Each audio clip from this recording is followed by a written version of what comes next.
लगारी साहब, ये सारी सिचुएशन में ये पीपी नून लीग इस बार जो झगड़ा हो रहा है, कई लोग इस हवाले से बहस भी कर रहे हैं कि जी वक्ती है। इसी तरह से हम कई और भी नाक़दीन को सुन रहे हैं, वो कह रहे हैं जी मामला अंदर ही अंदर कई ख़राब किस्म के मामला चल रहे हैं, लड़ाई बढ़ चुकी हुई है।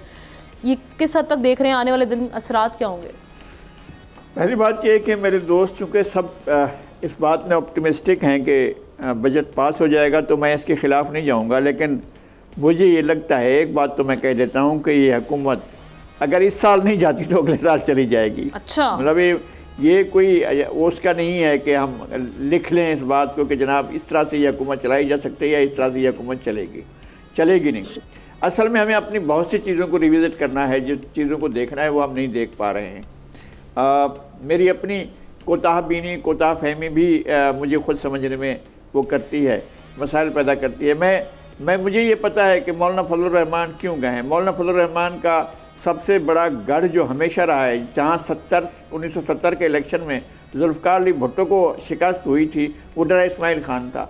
डरा इस्माइल ख़ान एक दफ़ा नहीं कई बार इनके हाथ से छिना, और जब पहली दफ़ा इनको बड़ा झटका लगा था जब 2008 में फैसल करीम कुंडी ने इनको शिकस्त दी थी और वो डिप्टी स्पीकर बने थे कौमी असम्बली के। फिर इसके बाद इनको लगातार झटके अब पड़े हैं कई पिछले 2 इलेक्शंस में कि जब ये हारे हैं अली अमीन गंडापुर से, और इसके बाद उन्हें ये मालूम हो गया है कि अपने घर के अपने हलके की डरा इस्माइल ख़ान की सीट से मैं मुस्तकिल जा चुका हूँ, अब यहाँ पर उनके लिए इम्कानात पैदा नहीं होने। और जो उनको हराने वाले हैं, दोनों के दोनों उम्मीदवार एक गवर्नर बने हुए हैं और एक चीफ मिनिस्टर बने हुए हैं। ऐसी सूरत हाल में मौलाना के लिए कौन सी जगह बाकी है कि मौलाना अपने लिए कोई रास्ता ढूंढे?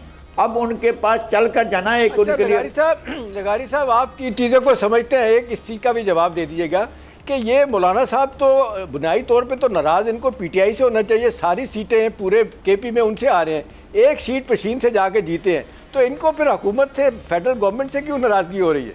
नहीं, उनके खिलाफ क्यों जदोजहद करना चाह रहे हैं? नहीं, जदोजहद कुछ नहीं करना चाह रहे हैं। ये इनको पता है कि इनकी स्पेस नहीं रही। ये सियासत से जो खैबर पख्तूनख्वा की सियासत से ये आउट हो गए हैं ना। असल मसला ये है, इनका पूरे का पूरा खैबर पख्तूनख्वा इनको मिलता था, नौशहरा इनके पास हुआ करता था, जहांगीरा इनके पास हुआ करता था, और उसके अलावा बन्नू इनके पास हुआ करता था, डरा इस्माइल ख़ान इनके पास हुआ करता था, कोहिस्तान इनके पास हुआ करता था, और सवात के बहुत से इलाके जो इनके ज़ेर असर हुआ करते थे। खैबर पख्तूनख्वा में एक बड़ी तवाज़ुन के तौर पर, एक बड़ी पार्टी के तौर पर हमेशा मौजूद थे, वाइप आउट हो गए हैं, और इन सबको वाइप आउट किया है पीटीआई ने, उनको हटा दिया है। लेकिन अब इनको पीटीआई के साथ भी जाने को, शायद पीटीआई के वोटर के दिल के अंदर ये रहम पैदा हो जाए कि मौलाना हमारे पास आ रहे हैं, चल कर आए हैं। अच्छा, वो वोटर कोई ऐसा बड़ा ब्रिलियंट किस्म का इनकलाबी भी नहीं है, वो ज़ाहिर है राइट विंग का जो सेंट्रलाइज किस्म का वो होता है, पॉपुलिस्ट लीडरशिप होता है, फॉलोअर होता है, वो इसी तरह का होता है और इसी तरह से ही वो फैसले करता है। उनका ख्याल है कि शायद हमें इसमें कोई हमदर्दी बन जाएगी कि जनाब हम तो उनके देखें दुख के वक्त थे तो हम उनके साथ चले गए थे, लेकिन ऐसा होने कुछ नहीं जा।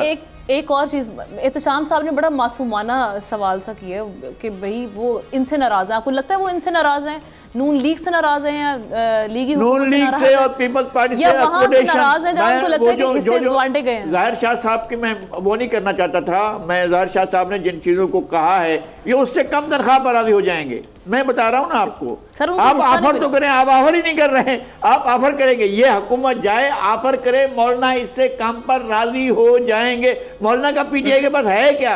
उनकी कुछ एक जुमला में ऐड करना सर, आपने कह रहे जी अगले साल, वैसे मैंने पहले इस हुकूमत के बनने से पहले प्रेडिक्ट किया था कि 18 महीने, तो आप देखते हैं अगले साल में 18 महीनों में अगला साल आता है या नहीं आता। सब्सक्राइब करें और बेल दबाएं ताकि कोई खबर रह न जाए।